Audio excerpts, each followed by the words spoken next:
Para mim, meus braços são somente um detalhe. Eu danço como eu acompanho com os olhos, como se eles estivessem ali, mas dificuldade, necessidade de tê-los, eu não sinto nenhuma falta.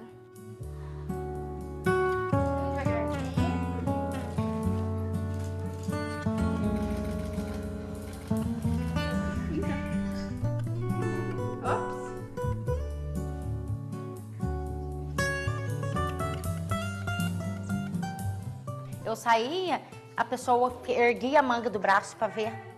Então as pessoas acabavam me machucando. A deficiência dela me assustou, mas não doeu tanto como as pessoas.